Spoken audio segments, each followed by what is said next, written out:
Hello, everyone, and welcome to the JAX Diffusers Sprint kickoff event. We will have great talks today about diffusion models, what's going on with the state of the art. We will have an introduction to diffusers and more. And without further ado, I will take our first speaker, Emiel. Emiel is working in Google. Would you like to introduce yourself? Yeah, sure. So, hi, I'm Emiel. Recently finished my my PhD, and I've been working on generative models throughout my PhD. First normalizing flows, and now diffusion models. Awesome. Now I will just have your screen here, and I will leave you with your awesome talk. Perfect. See Thank ya. you so much. Yeah, so thank you for joining. Thank you for listening. Today I'll be talking about some recent work we did, simple diffusion. This was work together with Jonathan Haig and Tim Salimans. And the outset of this project was really to make diffusion work well for high-resolution images, while keeping the model as simple as possible. And so what we will see is that compared to the original model that Jonathan Ho and Jay introduced, really not so many different changes are needed. It's kind of simple in a sense. But these changes are really important because before this, diffusion didn't really work on high resolution images directly. So the goal is to generate images for now at a high resolution, natively, directly in pixel space. And kind of the motivation for a model like this is that it's super simple, right? You just have one model. You don't have, we'll get into that later, but you can have like latent models or super resolution models. But this model just generates an image in the resolution that you want it to. And it might even be faster in certain cases. We can discuss that also a little bit later. So when we started this project, people were mainly doing two things to achieve high quality results. And one way was doing cascades. So you would start out with a small model on a base resolution, say 32, sometimes starting at 64. And then you would do these cascades, these super resolution diffusion models that were conditioned on the previous smaller resolution image. And you could kind of upsample to the resolution that you needed. And in this way, the work is a little bit divided between the different resolutions. So the first model doesn't have to do everything. It can do like a small part, and then the second model does some more, and then the third model does like the final details. And another one that people are, I guess, familiar with is the Stable Diffusion approach, which is diffusion on latent spaces. And this is nice, right, to be able to operate on a latent space. It means that the variables that you operate on are much smaller, so it's usually simpler to handle that in a computer. But it also brings complications, right? Because you have now two models, and you need to train them separately. You have an autoencoder, and you have a diffusion model. You're not really sure how these interact. And if you try this out on new data, it might work miraculously or it might fail, and you don't really know why, and you don't have a good way to train these things end to end. So we can ask ourselves, why didn't we just do diffusion models on high resolution images? And it turns out that the basic problem is we weren't adding enough noise. And it's very simple to just show this. Here on this slide, on the top row, is like a typical schedule that people have used for diffusion, the cosine schedule. It's for the alpha parameter in a variance preserving diffusion model. And this is linear over time, starting at t = 0 to t = 1. And this is showing the different noise levels in between. And now the diffusion process is what's going from left to right. So it's destroying the data. It's giving a statistical distribution, a statistical description of how to destroy data. And the generative process is learning the reverse. So it's going from right to left. And now the problem here is that in very small steps, like the last one, so going from the final noise to the right to the left one, a lot has to be generated in like this small amount of time. Because if we squint our eyes a little bit, we can see kind of the shape already. We can see it's a bird. So the generative model has made a lot of decisions already on what this image should look like. And this is not really desired. We want to spread out a lot of these choices over more time, because it means that during training, we're more sample efficient. We're kind of dividing the work over time equally. And also during sampling, it means that we allow the model for more time to take these small steps. And it turns out there's a very simple way to correct this noise schedule. And this correction is shown on the bottom. And there you can see that the destruction is far more gradual in some sense. So in the rightmost image is noise, but if we go one to the left, it's kind of, you see some shapes, but you cannot really see it's a bird. And then the middle one maybe, but maybe only if I told you that's what you should be looking for. So the point is that the model now has a lot more time to generate the different concepts in this image. And now the question is, okay, what is this modification to the schedule that you have to do?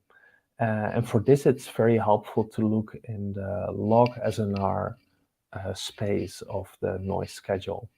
And the log SNR is a way to view the alpha and sigma parameters of a diffusion model. So the signal to noise ratio is alpha divided by sigma, both squared, and then the log SNR is the log of that value. And what makes this so nice is that there was a paper, VDM, which showed that this ratio is basically the only thing that matters. And like whether your process is variance preserving or variance exploding, you can reparameterize them as each other. It doesn't really matter. The only thing that matters is the ratio between alpha and sigma. And so the modification that we make is a shift, and it's shown here. And it's kind of a shift with respect to a reference resolution where we think that our schedule would work well, and the resolution at which we operate. And so here in this example, we are generating an image of a resolution of 128, but we're shifting that schedule as if we're generating it at a resolution of 64. So what that literally means is that if we use this schedule, we apply it to our 128 image, and we would downsample it with average pooling, we would get exactly the cosine schedule there. And here in the bottom right, I've shown some results showing that this is really an important thing to do. So just by doing the shift, you can get FIDs for a resolution 128 a little bit lower. But if you look at a resolution of 256, which is a lot higher, of course, then this really starts to become important. And I think this explains why you were seeing such large gaps in the FID scores of models in literature. It's just that like when going to these higher resolutions, it's super difficult if the model only has this very small amount of time to generate the whole image. And we really saw that for high resolutions, diffusion models performed very poor unless you were doing one of these tricks, right? So super resolution or latent diffusion. But this really, in some sense, solves this problem. And this reference resolution is just something that we pick that seems logical. So in these Imagenet experiments, 32 or 64 kind of made sense. But suppose you have a problem where you're only generating texture, right? For texture, the global structure is not important at all. So you might not want to shift your schedule. So it can really depend on the type of data that you want to generate, how you want to modify your schedule. Another important thing to make this computationally feasible is to do patching. So the problem is that no matter how you want to kind of turn it around, if you start doing convolutional layers on very high resolution feature maps, so like 256 and 128 are pretty high already, it's just going to become super expensive. So we have some like back of the envelope calculations in the paper. It's kind of tricky because even if you keep the flops constant, your memory will still increase linearly, and it's just not worth it. So one of the things we realized is that we can patch. So it just means like shuffling the pixels from the spatial dimensions to the channel dimensions, and that works really well. And a slight modification on top of that is to do that with DWT transform, discrete wavelet transforms. And that's, like, in our experience, a little bit more stable, works a little bit better. But patching is really something that you kind of always want to do at these high resolution images, and it's almost unbelievable. We thought that patching would give us a penalty, but it would be worth it in terms of compute time. But the funny thing is, it also improves the performance of the networks. And we're not really sure why this is. It might have to do something with stability, like having a very deep UNet might be difficult to get stable, deep in terms of different levels. But if you look at the right here, you can see that even though our train step time increased by 50%, our FID scores were actually better. So patching is just at these high resolutions, it's kind of a free gain for both performance and step time. And then the one other thing that we did was we wanted to scale this up, basically. So we wanted to increase the size of these networks. And with these units, there are so many parameters, right? So it's like, how many levels do you have? Where do you do the self-attention? All these different choices that you can make. And there's like this middle block that's weird, and there's all this concatenation, and it's all kind of tricky to get working and to know like what are the trade-offs. And we wanted to scale in a way that we knew performance would get better. It didn't necessarily need to be the most optimal way to scale the model, but it needed to be reasonable. So we thought that it made sense to scale the aspect of the model that has self-attention, because diffusion models without self-attention, they don't really generate like nice, coherent images. Self-attention is a really important component.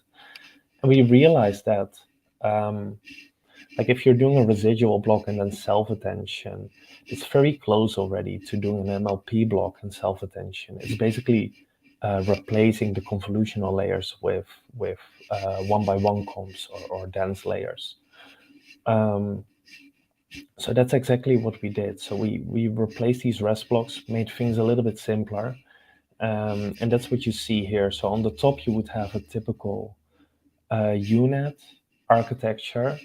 So it would have some like embedding and then some rest blocks, average pooling, rest blocks.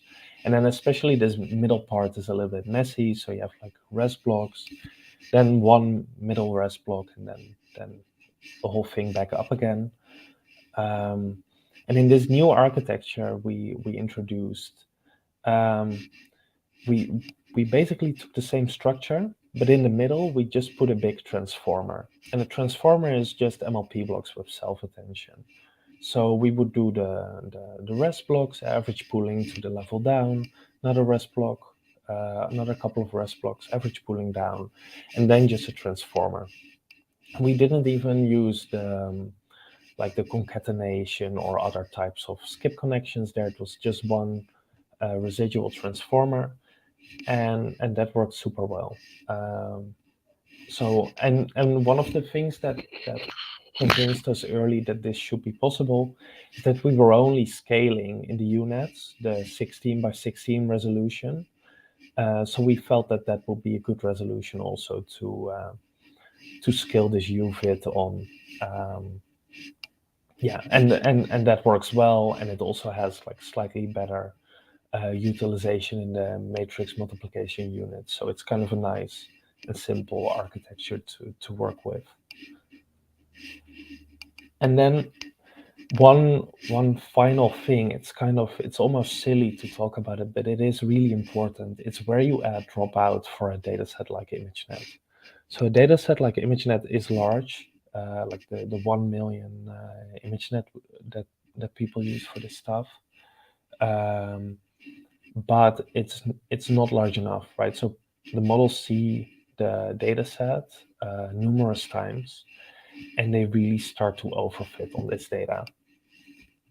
And if you don't use dropout, your performance is very bad. So I think we have the number here. So for this Imagenet 128 experiment, it's like 3.7 without dropout. And then one of the things that like dropout of all the hyperparameter choices that you would have in a UNet, dropout would be kind of a global parameter that you would set. So you would set dropout on all rest blocks. So you would set it everywhere, and here we can see that that would give a resolution of 3.2. Sorry, an FID score of 3.2. So improving a little bit from 3.7 to 3.2. Yeah, but not really a lot. And it turns out that on that high resolution, you should really not be adding dropout. And it's kind of the only resolution where you cannot add it. So we did an experiment where we said, okay, we're gonna add dropout from and below this level. So from and below 128 is all the levels, and then 64 and down, and 32 and down, and 16 and down. And all the other ones kind of performed similar, but the one where we added dropout on this these highest resolution feature maps, so the feature maps where your input and output space is, yeah, that's really problematic. So yeah, this is kind of a very easy thing to do. It's like adding dropout at a particular place and not adding it in another particular place, but it is really important if you're doing something like Imagenet, you're seeing your data a couple of times. Yeah, that this is really important. If you train on larger scale data sets like text-to-image data sets, this is much less important to get right. Then the data set is so large that it doesn't really matter. Yeah, one of the other improvements is the multiskill laws it's kind of annoying in the sense that we still have to do this, and it might allude to we may have not solved this problem completely if this is still needed. Because what we found is for the really high resolutions, so for 256 and 512, and we did some preliminary runs on 1024 also. The model still has difficulty fitting the data, and the higher the resolution, the more it has difficulty. And like one of the ways we kind of circumvented that was to have this multiskill laws, which is just a way of saying that we downsample the error from our loss, and we also add that to the loss. So instead of having only the error between our prediction and the target at resolution 256, we would also downsample that and compute the error. And what that does is it kind of upweighs the low frequency components in that feature map, in that loss difference. So it kind of places more emphasis on having the low resolution image correct compared to having like all the fine details correct. Yeah, and this was that final push that, especially for the high resolution. So here you see on resolution 256, it's not really needed, although I will say that it does train more quickly in the beginning. So it's kind of also tricky because you start to get into overfitting regimes with this. But you could say that on the resolution of 256, it's not really needed. But on 512, it's already more important. Because there adding this loss really helps and improves performance. Yeah, so the results, I've shown you some results already. I think one of the super cool things now is that we can have a model that does text to image, and it can just be on like the single space that you want to operate on. So it's such a simple model in a sense, because it's still the same diffusion model that was introduced in 2019. Like differences are this V prediction, this different noise schedule, but these are like minor, right? So the V prediction is this new parameterization that you might have heard about. The noise schedule is just shifted by this constant depending on the resolution, and using these other architectural tricks, we can have a model that generates in pixel space directly, and performance by some of the other models is still better. So like if you take something like Imagenet, it does really have better performance, and in a sense it has a really nice way. So Imagenet has a really nice way. It has this super resolution structure, so it has a really nice way of subdividing this complex problem of generating an image into smaller problems, whereas our model kind of has to do everything at once. But I will say that like this performance is very close, so it's like something like 8.3 compared to 7.3 on FID. And I think yeah, it is really cool that such a simple model with just kind of the basics can still work so well on this difficult task. Yeah, so diving into some more results on class conditional Imagenet, which is a little bit easier to benchmark. because the FID scores are like everyone is using the same data, and it's easier to benchmark in that sense. Although overfitting starts to become an issue, so that's a difficulty on the other hand. But we can see that this was state of the art at the time of release. I'm not really sure what has happened since then, but we saw that like just having these simple tricks and training a large UNet with a transformer backbone, which we call the UFIT. It got state of the art performance on these different data sets. I will say this is without classifier guidance. So we specifically optimized our models without classifier guidance or any type of guidance. If you use guidance, this also again kind of changes the FID scale. And so if you compare models with guidance, you get a different ordering, and you might want to actually use slightly different noise schedules also.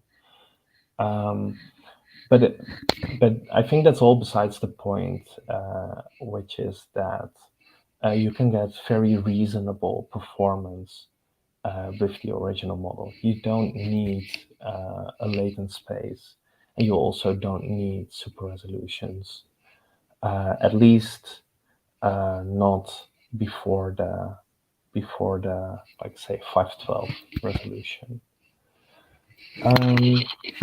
So to summarize, we're able to train a single stage diffusion model on high resolution images. It makes a lot of sense to experiment with your noise schedule. So if you have a different problem, so I said before, maybe you only want to generate textures on top of something, then you might actually want to shift your schedule in the opposite direction. So instead of going to the like having something that looks like a low resolution diffusion schedule, you might want to shift it in the opposite direction, because that means that you're focusing a lot on all this kind of fine detail that matters a lot for textures. And depending on your problem, it might make sense to shift the schedule around.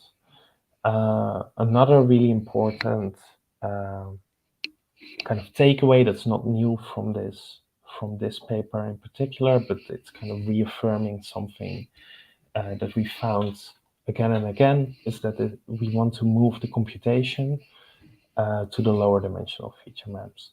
So this is what we did when we said we want to scale the architecture at one particular point, and the point we chose was like the 16 by 16 resolution feature maps. And this is kind of a nice sweet spot, because if you pick the 32 by 32 and you do self-attention there, it becomes really expensive flop-wise, and lower than that you get a really high parameter to feature count. So it's also not super efficient for matrix multiplication units. And so this 16 by 16 resolution is kind of popping up everywhere as like this magical sweet spot of where to do the computation. So that makes a lot of sense if you're trying out new architectures. So I think that's my last slide. I'm not sure if there's any opportunity for people to ask questions, but I will be happy to answer them, or otherwise feel free to reach out. Hello, thanks a lot for this presentation. We have a couple of questions. Let me find them.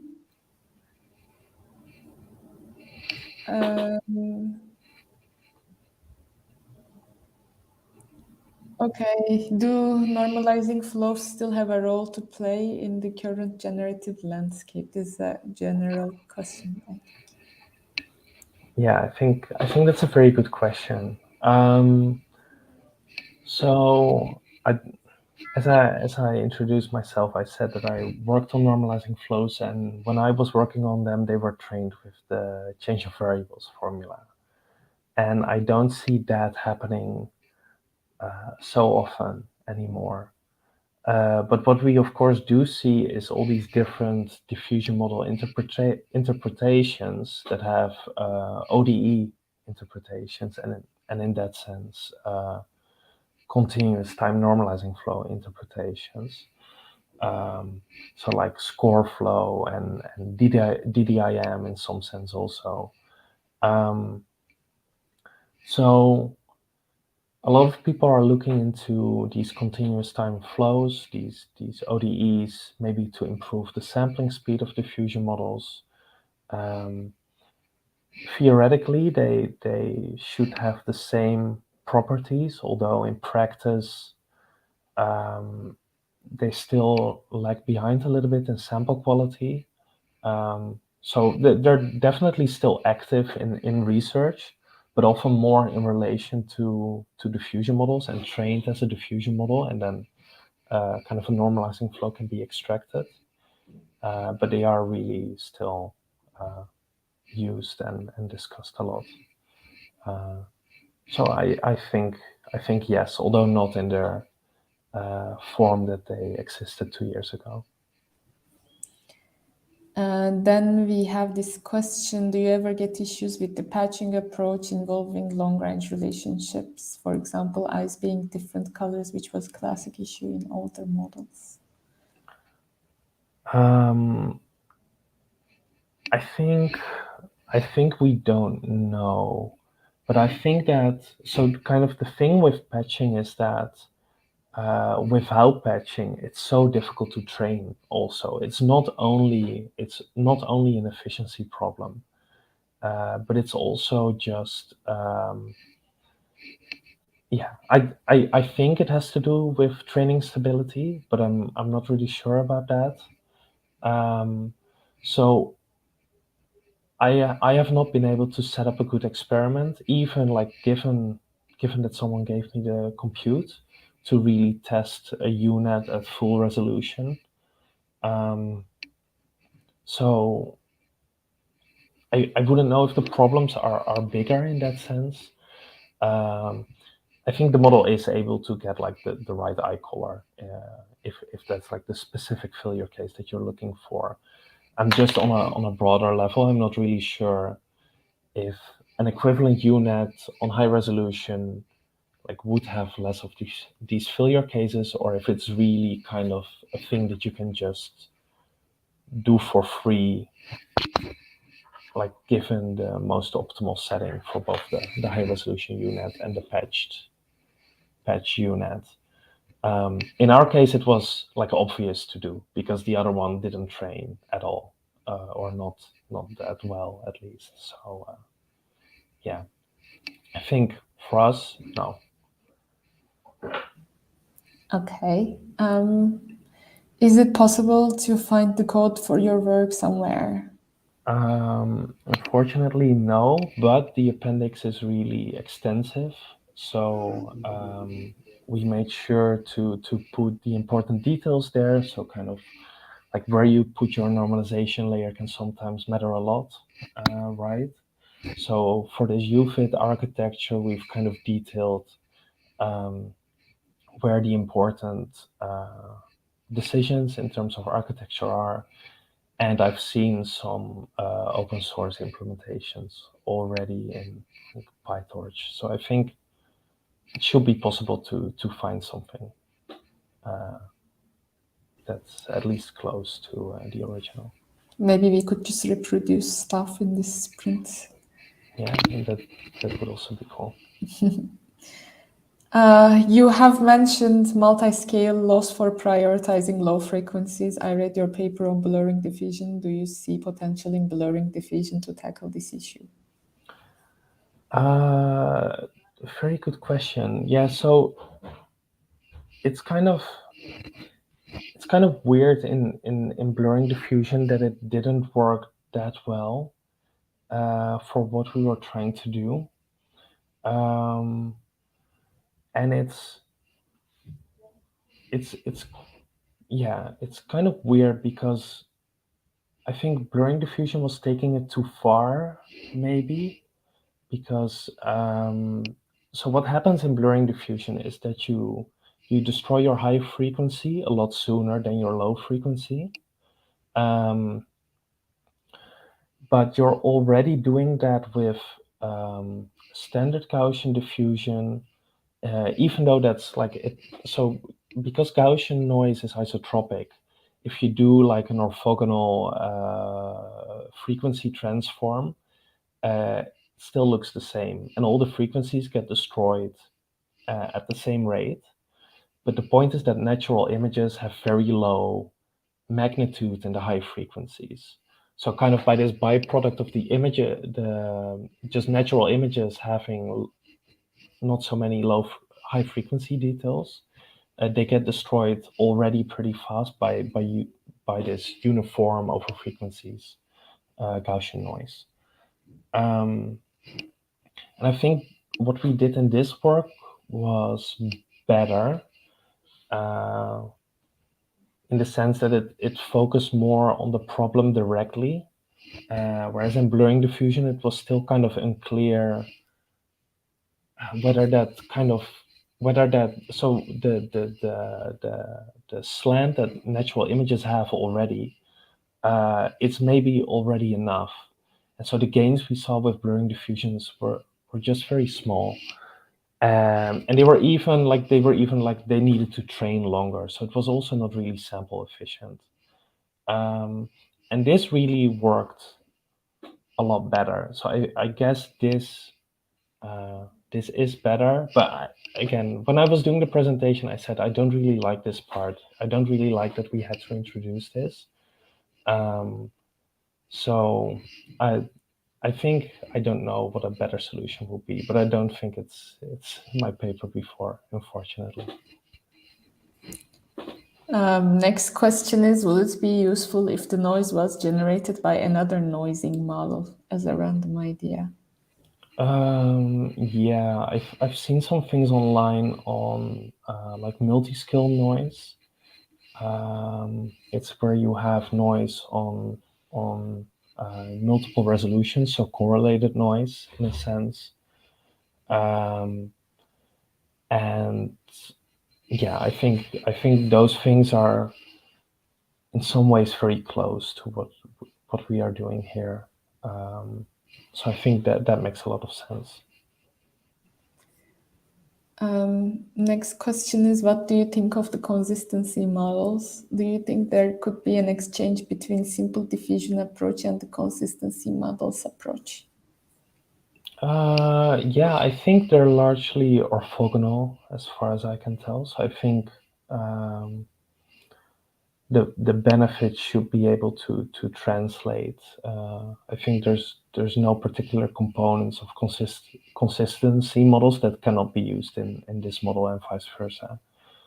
I am really curious for these very low step kind of diffusion alternatives. You still see a loss in performance, and as the data gets more complicated and higher dimensional, those losses are often bigger. Yeah, so I am really curious how far you would be able to push that if you combine the two. And the last question is a bit long, so I'm going to read the first part and then I will reflect the second part. So the first one is, I find the UNet with the transformer backbone is somewhat similar to hourglass transformers, especially the idea of moving computation to lower dimensional feature maps. Do you think swapping the remaining convolutional neural net parts with the transformer equivalents would help improve performance further? Or is it increasing computation in the higher dimensional feature maps unnecessary? So I think swapping the remaining convnet with transformers is not. It's kind of tricky to do efficiently.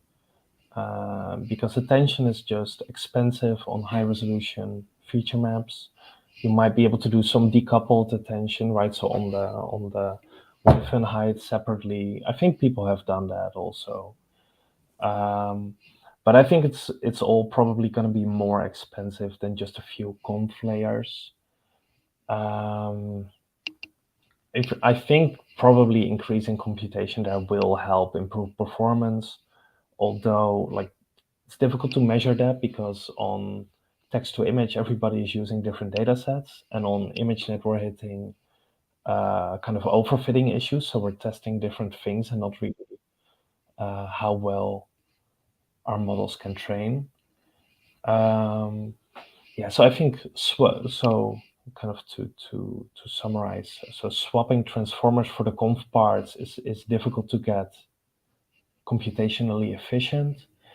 It might help though. So like just adding more channels on the conv layers, or maybe doing this in a smart way, might help improving the performance. And I think there's also, I think you have a talk later by Ting Chen, who has really nice work on kind of bridging this gap between high resolution data feature maps towards a low dimensional compute reservoir. So maybe stick around for that talk also. I think that might be the direction that you want to go into if you want to go to a full self-attention architecture. Thank you so much for accepting the talk. It's your presentation and your paper in general is amazing. I'm looking forward if there is going to be any reproduction of your paper in this sprint. I will let you know. See you then. Yeah, thank you so much. Thank you Good so luck, much, everyone. Emil. Thank you. Bye bye. Now I'm going to host Apolinario, who is working at Hugging Face, and I think his title is sort of like generative artist. And he's going to be presenting us about Diffusers Library. Can you share your screen, Polly?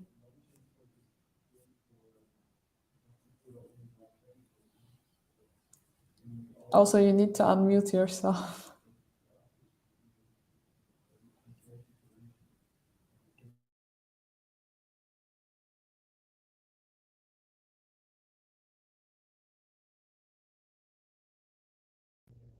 Hello, everyone.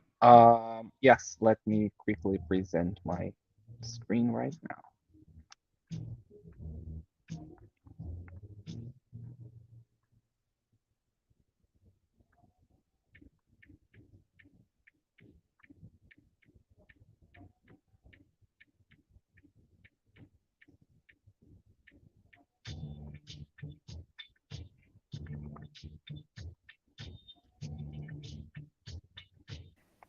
I wonder if it's coming from me, but like I'm hearing some music. Is Yeah, it that's coming like from? it's like a background in the co-working space that I'm at. Is it too loud? A bit, but I think it should be okay.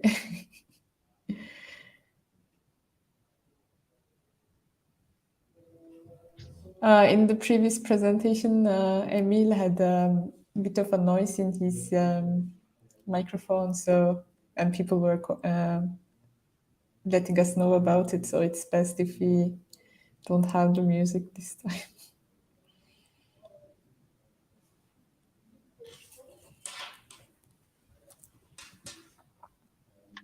Okay, I think here. Okay, it's better. Yeah, thank Okay, you. cool. Okay, then I will leave you to your presentation if it's okay. Thank you so much. Good luck. Thank you. Hello, everyone. Sorry for the technical difficulties in the beginning. So I'll be here just presenting a little bit on the Diffusers library. It's more on the general approach to the library, since a lot of you that are participating in the event may be interested in using the library in the training examples. And so I'll go over a bit on what it is, why it exists, and the philosophy behind it. So Diffusers is a modular toolbox for inference and training of diffusion models. And essentially what that means is that the idea is to have and provide tool sets and structures for people to train and inference diffusion models, right? Of course, Hugging Face is very well known for its transformers library, where transformers models were also harmonized and structured with a toolbox for diffusion, for inference and for training of these transformer models. And when diffusion models started getting interesting, popular, and started making sense, the diffusers library was created in a kind of analogous way for diffusion models to be used and harmonized. So what are diffusion models? I'll go very quickly over this because I think most people participating in this event may already be aware, but diffusion models are processes or machine learning models that apply a process of data destruction kind of and then reconstruction. So in a way, basically the way it works is that you learn how to sample from noise through data. And you do that by training the model from going from data to noise. And you do that via UNets most of the cases, but as we learned from the last talk, you can do UVATs as well and other neural networks. And why the diffusers library why did the Hugging Face team decided to build the diffusers library? Well, diffusion models started getting state-of-the-art results in generative synthesis of images. They are not transformer models, even though they can use transformers. Uh, but they had similar sets of challenges as transformers. Each model had its own implementation with its own research code. The models were scattered around. Each one had its different format, each different code base.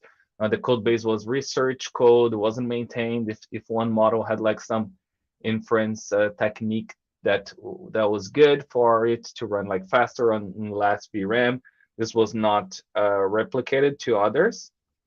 So the diffusers library was thought to sort these problems. And well, there are a few philosophical points about the diffusers library. One that may seem a bit maybe counterintuitive is usability over performance. And the idea here is that the diffusers library prefers something to be more usable, even if it degrades the performance a little bit. What does that mean is that it's better if the code is understandable, each block is independent of each of the another, it's very modular and structured, than if it's super patchy and hacky but performs better. However, as you may be aware, we can compatibilize these two. So very, very frequently, we do have the best performing ways of using the diffusion models, like say, for example, with Stable Diffusion or with control nets or many models that we support now. In the last release, you may see that we have like now audio models and all that. In all of those, we have like a mix of usability and performance. However, whenever we have that trade-off, we prefer usability.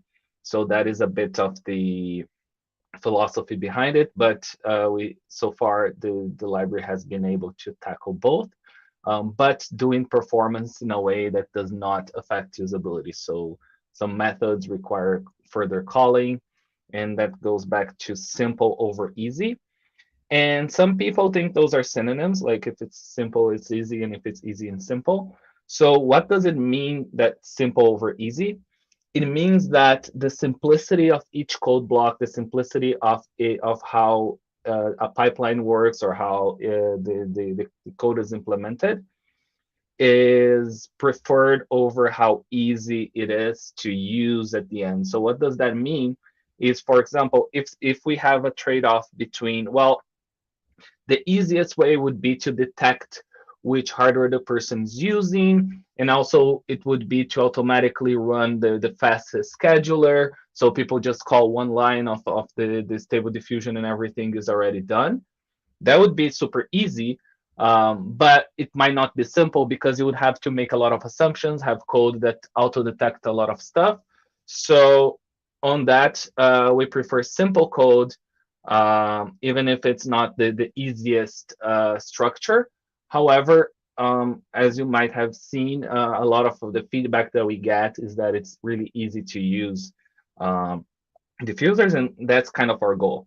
The simplicity of the code base is key for it to be easy to get started with, but not necessarily easy as like a final user perspective over the structure for the tool. It's also uh, thought to be tweakable and contributor friendly over having too many abstractions. And that is a very interesting philosophy over on this library that we also borrow from transformers, which is not trivial for many people that work with software engineering, because I think there is like one big principle of software engineering as don't repeat yourself, create like abstractions and only create different classes, call code, etc. However, with diffusers, the idea is that actually copy pasting code is fine. Like, so you have many different pipelines, and each of them may have the same code. And the reason is because we want it to be easy for someone to be able to contribute a new model, to contribute a new pipeline, to contribute a new set of elements. And for that, and also for someone to tweak, like, oh, I really like this pipeline, but I wanted to add this thing or that thing. And once we have like one code block that does all, and that's easy to understand, it's way easier to do those things. While if we had like a layered abstraction process, the learning curve for getting started would be too high. And also the complexity of the software would grow also exponentially every time there's a new component or module and how everything's integrated together. So yeah, it's one of the philosophical aspects of the library that departs a bit from what a lot of people may be used on principles learned about software engineering. And yeah, so those are the three philosophical principles: usability over performance, simple over easy, tweakable and contributor friendly over abstractions. And what's the anatomy of the diffusers library? Well, it's divided into three main aspects, and then there is a few other like additional folders and structures. So the anatomy is that we have the models. So those are the kinds of architectures that the diffusers library supports.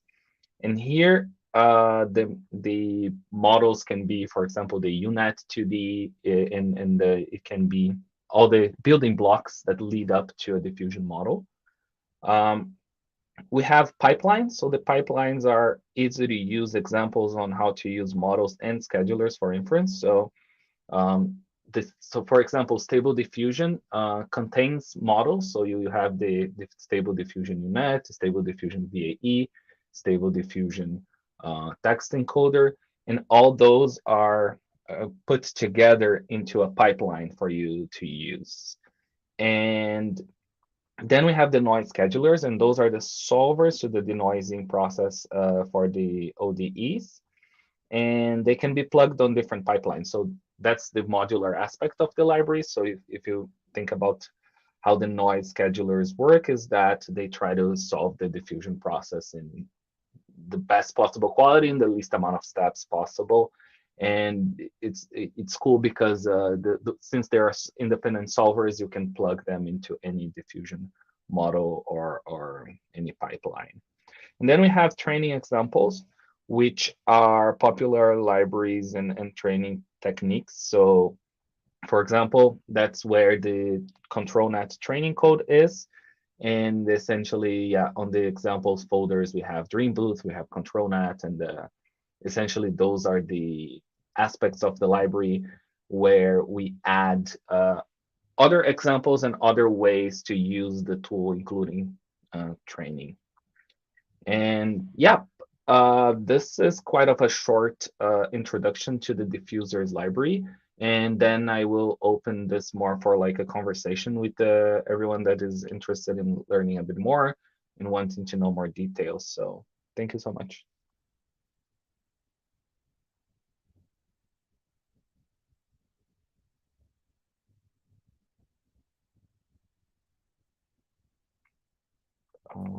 Hello. Hello. We have, so you have wrapped up, right? I didn't get it wrongly. Yes, yes, Yeah, cool. We had only one sort of like a suggestion, but I don't know if it's to you. It says try to be less dynamic, utilize type annotations. I don't know in Python. I don't know, like people just don't do a lot of typing though. Yeah. Anyway, there is a question from Andreas. Could you tell us a bit about how you convert existing PyTorch models to flags? Yeah, so basically the way the diffusers library deals with that is that the diffusers library is agnostic towards which yeah underlying framework it uses, although it is a bit more PyTorch heavy right now because that's what has the most usage, and also a lot of people have access to that hardware. But as we have on this particular setup, and regarding the we have quite a bit of JAX as well, and there is no way to kind of escape the process that converting means. Actually, like, we don't have like a full bulletproof um, PyTorch to JAX conversion that is like end to end. But we do have, like, JAX is our second the most used structure on the diffusers library, have a lot of support for it. Um, and you can basically, we have some conversion code that I won't go much in detail here, but I can point towards yeah, the conversion code, and you can see a bit on how this conversion works under the hood. But yeah, essentially it's a bit in a case by case basis where we provide conversion code, and then yeah, we have we have training script on both JAX and PyTorch for ControlNet, and we have the Stable Diffusion weights for both JAX and PyTorch. And yeah, I'm happy, yeah, to share the link afterwards on how to on the conversion code, where you can deep dive on how this conversion works. Thank you. There is a question. Could you tell a bit more about noise schedulers? This always been done with an example. Sure. So basically, the idea for the noise schedulers on diffusion models is that, well, you start with a full noisy picture, right? And then the process of solving that is that you will, on each step, remove a little bit of noise on that image, trying to approach the conditioning that you have. So one of the noise schedulers, the initial ones, was DDIM, and basically on DDIM, in the regular process, you have like a thousand steps, and then on each individual small step from this 1,000 steps, you are trying to remove a little bit of noise and go back to the process, a little bit of noise and go back to the process. Uh, and what happened was that this process worked really well in the early diffusion models. However, it unfortunately took a really long time to do that in 1,000 steps. So people started learning that with the DIM you could do step skipping. So that was one technique that people learned early on, where you could reduce the steps. And then more recently, many other solvers because basically the diffusion process can be seen as an ODE.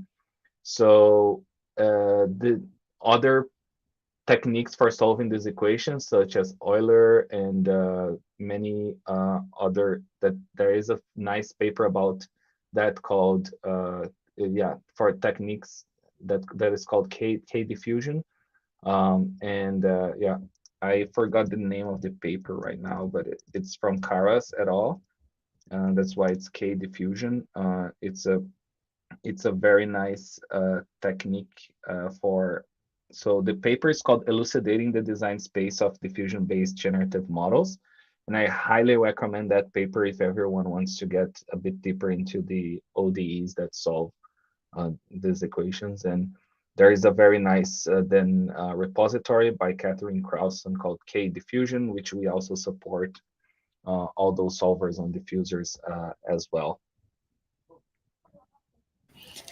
Next question is, what are the most common pain points on training diffusion models? Someone said diffusers models. How would you debug a pipeline to make sure it is working? Yeah, so training a diffusion model from scratch is very tricky, and I think it's a bit maybe, I mean, not a discouraging comment, but it's just a process that requires, like, for example, Stable Diffusion required a few hundreds of A100 GPUs with couple of time, and it requires many stacking of techniques. So I would say it's maybe a bit beyond the scope of our sprint. Although if someone wants to try and they have the resources, probably the TPUs we're going to be given will not be enough. But I don't want to be discouraging if someone has a great idea on how to train a big model into such a small TPU and other techniques. That's totally fine. But what in the scope of this process, what may be more normal and the processes that do fit into a TPU are fine-tuning models, such as using Dream Booth and other techniques, and also training other models like control nets. And the good thing about that is that with the training scripts provided by diffusers, usually you won't have that many issues. I think the main pain points are kind of just the quote unquote traditional pain points of training models, which is hyperparameter tuning. So you would need to find a decent learning rate, how many steps for your model to train. But to debug the process and to make sure that everything's working, the training scripts we provide also have processes there. So one process to make sure everything is working right is saving intermediate checkpoint every X amount of steps. So for example, you can train a model and then let's say you were training a model for 1,000 steps or for 100,000 steps. And then you say that for every 500 steps, you save an intermediate model. And you can also, this is also part of the training code, you can sample examples for each of these steps. So for example, if you see there is a blog post that is called How to Train Control Net on the Hugging Face blog. And there you can see that we track. You can track with tensor boards, or you can track with weights and biases. And basically, this allows you to generate an image for every step. So you can follow like kind of perceptually. So not only you're following the loss function and others, but you're also following kind of like visually and perceptually how your training is going and whether your model is learning or conditioning in case of control net, and or if it's overfit or underfit. So yeah, I think that the best way to debug is training for a bit long, checking for intermediate steps. If things look going off the rails, maybe reducing or increasing the learning rate and trying again. But yeah, I think that training scripts facilitate this process quite a bit. So you should only worry more about running the training script, adjusting your parameters, checking the intermediate training steps, but not really like on like these bigger challenges that may emerge when you think about training a full model from completely zero.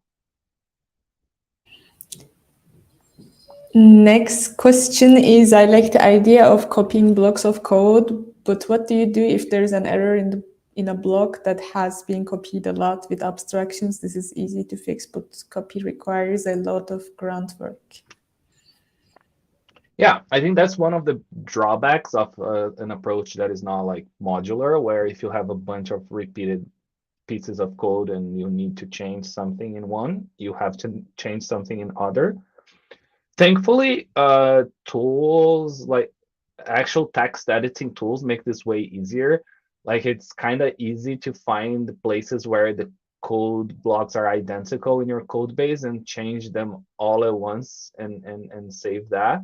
And then testing is also really important. So diffusers have very strict testing structure where every time a new code change in the code base is made, we have tests that generate images. We have also integration tests. So we make sure, for example, that whatever diffuser implementation matches the original code. So for example, every time we change something in the code, we make sure that the same seed and the same structure generates the same image compared to the original code base. So basically, whatever we do in the library, we test. So yeah, there is no escape that if there is a bug in a part of the code that has been copied into like 20 files, have to change these 20 files. But thankfully, you don't literally have to go on each file. You can simply like pull up with the VS Code or whatever the 20 instances where the code is the exact same, and kind of like modify them all at once and save and check if it works on all pipelines by using the tests. So yeah, it is a bit of a process that there is that's a trade-off that we're willing to have in order to have this tweakable, easy to use pipelines and structures, as opposed to like saving all this into like one abstraction and then calling that abstraction and then adding this complexity over time. There is 3 more questions. First one is, how did you plan the design of the library, as it is about novel research and it's generally hard to identify general pattern for modular software? Was it acceptable to refactor for newer models? Yeah, so the diffusers team has thought quite a bit about like this whole structure even before Stable Diffusion was out. But the diffusion model, even though this is a new technology, I think that as we saw in the last talk, the diffusion models, techniques, and structure itself didn't change as much since like the first papers came out. Um, there are new tricks like doing things on like a latent space, like latent diffusion. There are other tricks like doing cascade diffusion and now the simple diffusion and blurring diffusion. So there's many editing processes, but the fundamentals kind of remain the same, where you have like the schedulers, you have the models, and you have the pipelines that combine them. So that structure is kind of, it's like the transformers library, right? Like in the core, you use the transformers blocks, even though they haven't changed as much since the attention is all you need paper. But we have an eye open for that. And overall, yeah, whenever a new model is out, for example, if the UNet requires some new trick or new strategy, we decide kind of like whether this is part of like the UNet 2D block, or if we like, for example, when we do audio models, there are new techniques released. When we do video models, we have a UNet 3D, which was a completely new model added, but they still fit in the overall dynamic of the library. So adding new models is not a new process on the library philosophy. It is a part of, you don't necessarily need to refactor much to add a new model. And on old, like if you have a new technique on an older model, that's also possible to amend. So there has not been that much refactoring because a new model was out, because the modularity of the library kind of like expects this process of new models coming out and us being able to plug things in. Thank you. There is another question. Are there any can't miss papers that you would recommend for latent diffusion? Well, there is one can't miss paper, which is the actual latent diffusion paper itself. But that's a bit also, it's an interesting process because the latent diffusion paper has been released for the latent diffusion technique. But there were many other techniques added. For example, the stable diffusion is based off of the latent diffusion paper with more tricks. Such as the clip text conditioning that was learned from the Imagine paper. Then Stable Diffusion 2 have other techniques. And interestingly enough, there hasn't been yet papers like on an academic setting that from the original authors that add to that. They still reference to the latent diffusion paper. So on that, I would definitely recommend the latent diffusion paper itself, and then the actually checking the repositories for Stable Diffusion 1 and 2, and seeing incrementally what are the things they added. So I think those are the most grounding and foundational. And then there are quite a bit of papers on like different techniques yeah, so I would recommend a few papers such as the EDIFI. So it's letter E and then diff, DIFF, and then letter I, which is a very interesting paper of a mixture of expert denoisers processes. There's also the Imagine paper, but that's not like a latent diffusion paper, so it's not on that. But the thing is that latent diffusion is just one. Like for example, think about the control net paper or the Dream Booth papers. Those work regardless if you are in a latent diffusion or not. So I think there hasn't been that many research that I'm aware of like new developments on latent diffusion itself. However, all the developments on diffusion models kind of apply backwards to latent diffusion as well. Thank you. Next question is, what is the difference between normal fine-tuning and Dream Booth fine-tuning, as they both seem to be able to fine-tune a model to create some artwork in a specific style? Yeah, in a high level, the difference is that with Dream Booth fine-tuning, what you first of all is there are two main differences. One is the fact that you can keep the model knowing everything it knew before. So with Dream Booth fine-tuning, you create kind of a new token that learns this new concept that you're training.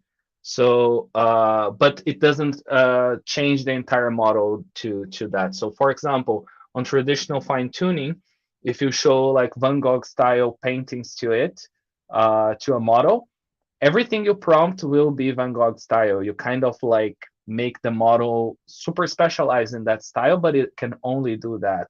With fine-tuning, with Dream Booth, you give it this examples of what Van Gogh style is, and you then use the new token you trained to add the Van Gogh style. But if you don't use it, the model still knows everything it did know before. So that's one advantage. And the other, potentially even nicer or complementary to that, is that on traditional fine-tuning, you need quite a bit of examples. So you need to show the model hundreds, like thousands or dozens of thousands or maybe hundreds of thousands of examples. While on Dream Booth, the main thing they learned, and I highly recommend reading the paper for Dream Booth, is that you can teach a model, a style, or a person's face or an object for as little as 3 to 5 examples, by essentially just tuning this new token, and it can learn the concept. You kind of are overfitting on purpose, but you blend it with the general knowledge of the model in a way that it overfit kind of works. So in a high level, that's what it is. But I'd highly recommend reading the paper. Thank you. And next question is, do you feel that text diffusion models could be in scope for diffusers? The current focus seems to be primarily on the image models. Yeah, so for the last part of the question, I'd highly recommend you to go right now to the GitHub page and see the latest release, 0.15, because we actually extend diffusers quite a bit from image to video and audio, with two very cool audio generating models and one cool video model. So that's definitely expanding the scope from image to beyond. So I definitely recommend that. Regarding text generation, I think it would be in scope in theory. Right now, I haven't particularly seen very, like, let's say, large language models that are based on diffusion. So like the LLM process. There are some diffusion based text models that I've seen on research, but I think that they are not yet large or competitive to other approaches. So I think that the diffuser library is not an image only library, as now we have audio, we have video, and also even other domains like protein synthesis there are some promising diffusion models there, and others. The library is kind of open. There's of course a focus and a scope and a limited amount of dedicated maintainers. But I think that the reason why text isn't part is not because there is like a fundamental thing against text, but rather because as of now there are not like big or impactful or competitive text models that nudge or create some sort of a priority for those to be added. But if there would emerge a text model that is, or a large language model that is diffusion based, this would definitely change the priorities in a way that we could consider adding. So it's not philosophically against the library, we just not yet seen anything that's high in priority. From the intuition that I get from the diffusion models, it's a bit like, you learn the distribution and everything. It's a bit like in text when you do like masked modeling and stuff. It's kind of similar to me in a way. And tomorrow we are going to have a talk on the Muse paper. It is about masked generative modeling, which might be interesting for you if you're interested in text diffusion. Like they are unrelated, but I would say they are somehow like the intuition is sort of similar. What do you say? Yeah, I think that makes sense. I think that the intuition for like something like a BERT or a masked process where you like hide some parts and then you kind of like try to find is similar to how a diffusion model works. And some people even try to train like diffusion like BERT models, but they work just not as well as the current techniques. So it's like it's a nice research process, but if you care about like doing things state of the art, yeah, I think it's still an open research question. And last question we are going to take, and we will then go on with our next speaker, is, do you think the open source community has arrived at the optimal schedulers, or do you think there is more room for exploration there? Let's use Euler 20 steps and 7 CFG. Yeah, that's a good question. I do think there's always more place for exploration. We see new schedulers coming up. The Euler 20 step 7 CFG default of like Auto 111 is pretty good, but I wouldn't doubt that the community may find like solvers that go even less steps. Like I think there are people exploring stuff with like 10 steps. The classifier free guidance of 7, at least for Stable Diffusion, I think there are some like lower and upper bounds of like 5 to 9, but but there's also some people working on stabilizing the image generation on way higher CFGs. So I think there are still open research questions there, but I think we're solidifying. However, it's good to remember that Stable Diffusion is one model, very good, amazing model, but we are going to see potentially more models on diffusers for text to image, and then all this we need to see whether these learnings translate to them. So it's a kind of interesting process to move forward to. I just see in the chat one question that I will answer really quickly on how well does Dream Booth learn from layout of images, and on that one I'll just say that it can learn that, but probably for that you want to do something like a control net or a text to image adapter.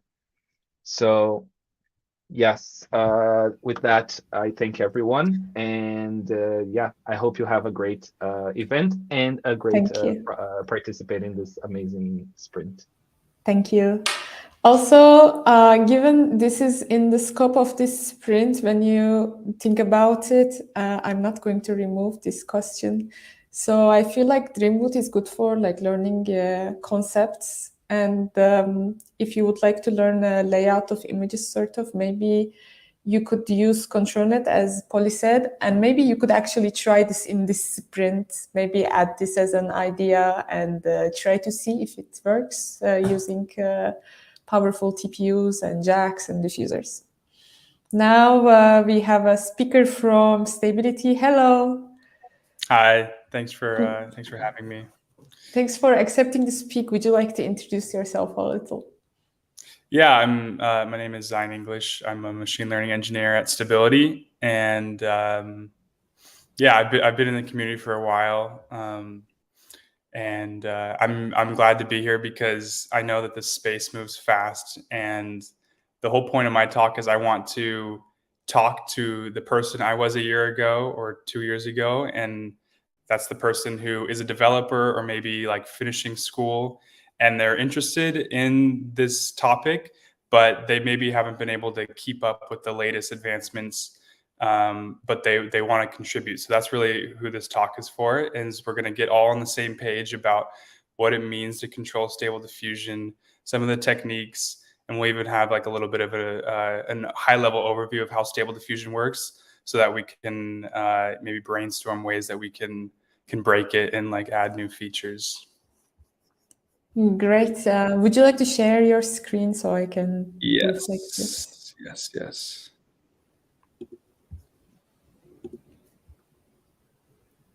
All right. Can you see this? Yeah, I will leave you with your presentation. Good luck. All right, thank you.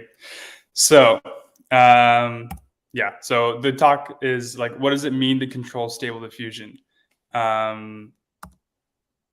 In the past year, we've made like tremendous progress in generating realistic images from text descriptions.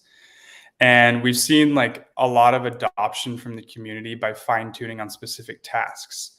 As previously spoken, we have Dream Booth, or more general fine tuning for people who have a very specific art style that they want to generate images in, but the base model of Stable Diffusion maybe isn't aware of that technique, or they really just they have a very specific vision of what they want and they can train it in. And we've even seen like more creative applications of this, like Refusion, which kind of trained on, I think, like spectrograms, and then they were actually able to like reconstruct like audio files from the spectrogram, which is pretty cool because it means that like maybe there's like more potential for Stable Diffusion as a backbone. But all of these things are still limited by the fact that they can only generate images by feeding a text description right? I mean, that was the original goal, and Stable Diffusion has accomplished that. But now that we're able to do that pretty well, we need to start thinking about, okay, what are some other ways that we can start gaining control over the image generation processor, or image generation process? And the solution is to control the model with adapters. And that's kind of what we're going to start to talk about here today. But first, as I said, I don't want anybody who is more on the developer side and trying to get in to feel like they are lost in this talk. So we're going to have a refresher on how Stable Diffusion works. And, this isn't an exhaustive explanation. So if you do find yourself wanting a little bit more, I've left some keywords that you can Google. If you're more interested in the math, I really like Outlier's YouTube channel. Just give that a Google. He does really nice, like 3 blue, 1 brown type videos on these topics. And if you're more interested in like, hey, like I just need to see some code on how Stable Diffusion works, grokking Stable Diffusion. If you Google it, it's not the first result, but you'll see a notebook down there. Open that notebook. It's been like, I even find myself going back to it every once in a while when I needed like a refresher on, something specific in the pipeline, because it's so explicit in how it kind of shows you how Stable Diffusion works. But at a very high level overview, we have 3 parts. We have the text encoder. That's the thing that you feed your caption into. And then you have the UNet. And that's the thing that kind of works on latents. It's kind of where most of the magic happens. And then at the end, you have an autoencoder. And that's the thing that kind of takes the UNet's output and matches that to the actual image space. Some things to be aware of, like this is a very linear pipeline, right? We can only guide Stable Diffusion by feeding in information in that little blue diamond there. Once it leaves that, we're at the mercy of the UNet and the autoencoder to kind of make our images for us. And this is a limitation, and it kind of manifests itself as a lack of control. When we were making these models, like the idea that we could generate images from text was so novel and fun that I think a lot of people just push towards that. But now that we're there, I think it's really important that we start to think about ways we can control Stable Diffusion other than just text. So again, let's dive in a little bit more. And I'm going to highlight things in these diagrams because one of the themes of this talk is I want you to remember that in a model, at any given point, if you kind of freeze the process of feeding information through the neural network, at any given point, they're just matrices. They're just tensors that you can manipulate in any way you want. And when you do so, you start to kind of think of creative ways that you can inject information. But we'll get to that later. So again, let's just kind of get through some of these parts. The text encoder is actually from Clip. We've kind of taken that frozen text encoder and we actually use the text embedding. So like the last layer or the second to last layer of Clip. That's what we actually feed to the next part as a conditioning vector. So in addition to the kind of noisy latent that we're going to be optimizing, we kind of give the UNet a little hint as to what we actually want to generate by using this text encoder. And for those of you who want kind of like a visual in your head or like a code visual in your head, it's just like a 1 by 768 or a 1 by 1024, 1 by 512 matrix of information from Clip that we're feeding into Stable Diffusion. And then we get to the UNet, which is kind of where a lot of the magic happens, as I said. Traditionally, a UNet would take in images and output images. Sometimes input images, for example, was like a brain scan, and then the output was like a segmentation mask outlining a tumor in that brain. But in Stable Diffusion, we take in latents and we output latents. And maybe that's not intuitive to you as to like why that's important, but the idea is that it's just a lot more efficient to work in the latent space instead of the pixel space, because the latents are smaller and so we can fit more of them in and it's faster. But in general, a UNet is just compressing and uncompressing information. And so here's another point at which we can, start to go in and tweak stuff and say, hey, well, what if we focused on maybe these bottom 3 layers here? Like, that's really where we want to start injecting information. Yeah. And so then, then we get to the last part. Very simply, the autoencoder is just what decodes the latents generated by the UNet into an actual image. So this is how we, get from the, amorphous, nobody knows what's going on latent space to something that we can actually visualize. And one thing to note is that the UNet process kind of happens over multiple steps, but the variational autoencoder just is like a one-shot process that you feed in the latents and you get out an output image. But that kind of begs the question, like, why even bother controlling these models? Because it's pretty good at taking in a text description and outputting an image. Well, if you add control, it lets the human express themselves more effectively.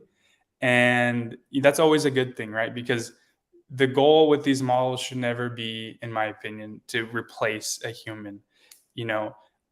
We saw the camera like help people capture what they want, and we saw Photoshop help people, do very creative illustrations and stuff like that.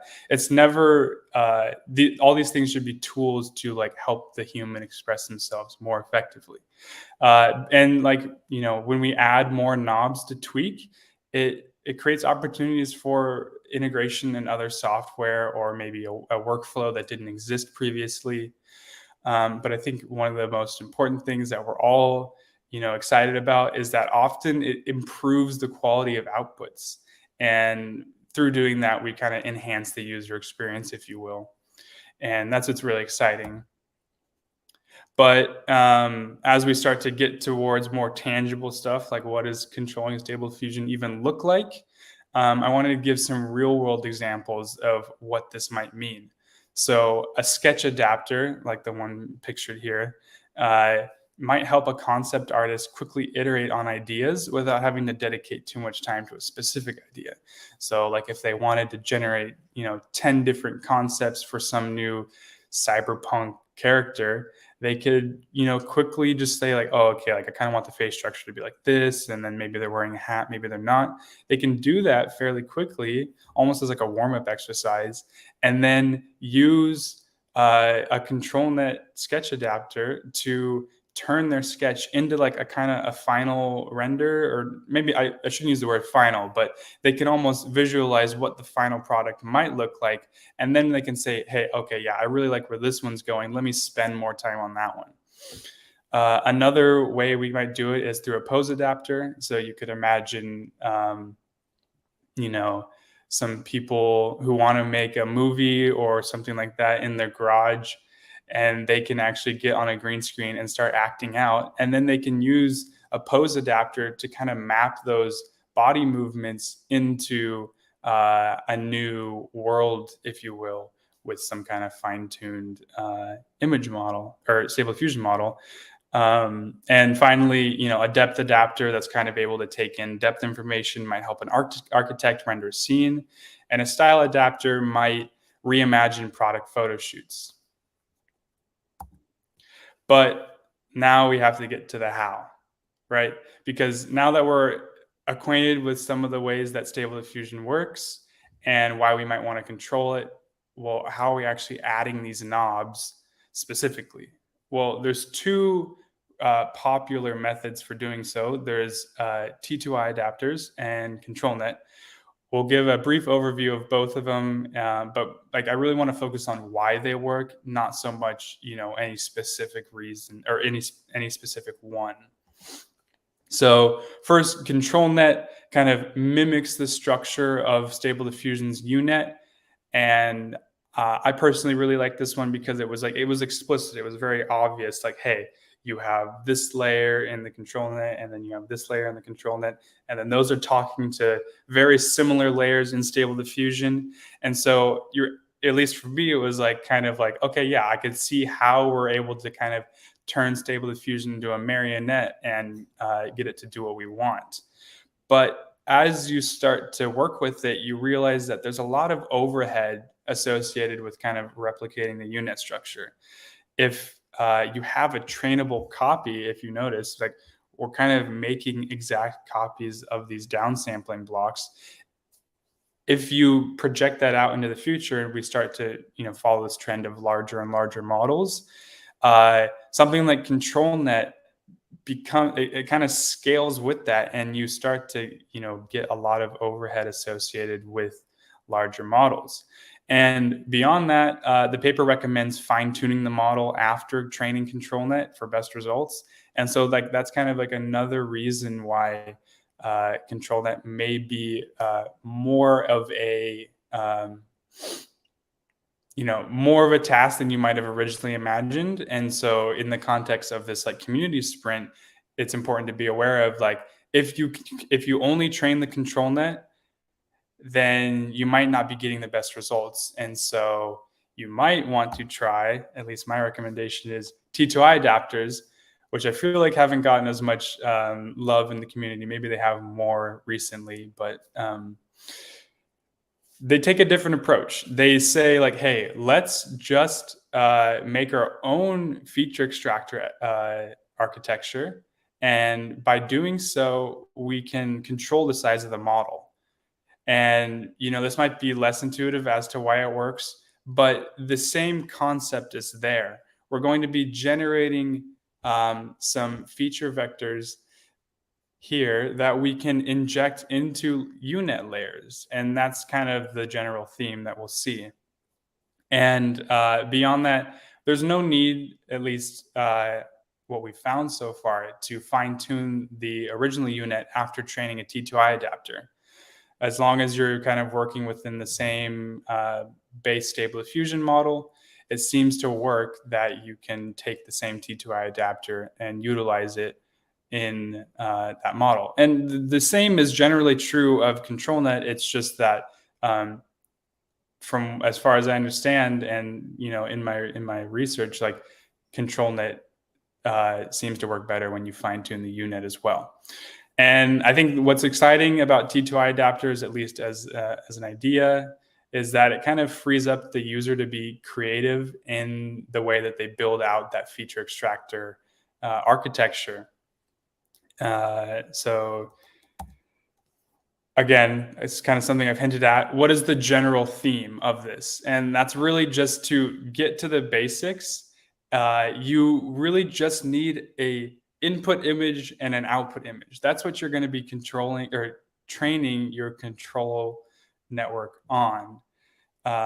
Is you just need something to map to something else. And I think sometimes we get lost in the billions of parameters, the cosine schedulers and exponential moving averages. Like, just kind of like take a step back and say like, hey, what do we want? What do we want to do? And how can we boil that down to a simple, this is going to map to this? Just to kind of give you some basic examples, like sketch to a final image, a depth map to a final image. That's all you needed to train those sketch and depth adapters. And kind of as you go through the community sprint, remember, like, try to save time if possible.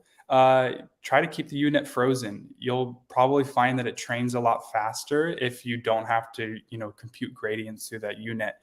And then also, don't be afraid to be creative, extract features in maybe ways that aren't conventional and just see what happens. I think you could get a lot of cool results just by messing with those T2I adapter architectures. And so I kind of want to leave you with some ideas or challenges about ways you might add more control to Stable Diffusion.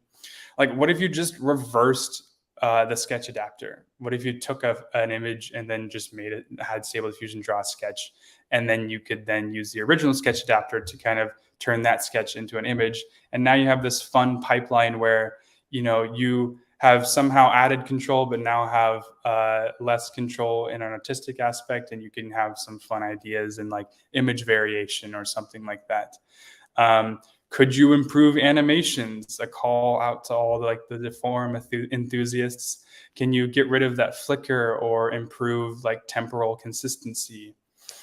Is there a way to improve the readability of text outputs? Could you teach Stable Diffusion to fix its infamous flaw of garbled text? How about some style transfer techniques that nobody's thought of? If you have not read up on, how style transfer works and you don't know what you want to do, I would encourage you like, hey, can you come up with some new way to do style transfer?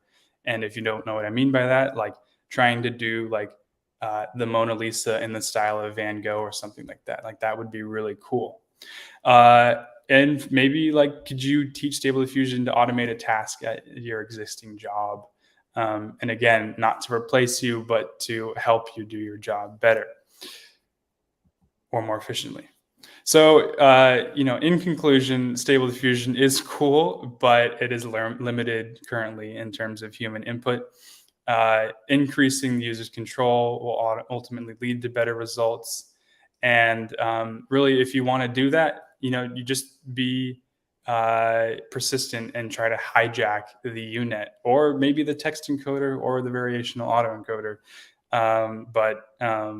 As we've seen, the most current methods attack the UNet, if you will. Like attack is kind of a loaded word, but I encourage you all to just have fun, experiment, and don't remember to start with the basics and keep things simple. Thank you. Do we have any questions? Thank you. We have a question. It's I'm not familiar with T2I adapters, but do you think something like LoRa could be adapted to inject control information also? Potentially. Admittedly, I haven't looked into LoRa too much. I've kind of like, I did the once through on the GitHub repo a while back, but I don't see why there wouldn't be some reason why you could get creative and do that. As far as I understand, LoRa is kind of like a distilled version of the model. And, you might have to kind of figure out ways you can project some layer to fit to kind of match the UNet's shape. Because if you want to kind of hijack the UNet, as I was saying, you need to make sure that those layers shapes match. But I would encourage you to try it and see what happens. Thank you. We have another question. Do you think unconditional generation without any input at all provides better outputs? Unconditional generation without any input. I think they mean like from a noise seed in a way, and not text input. Oh.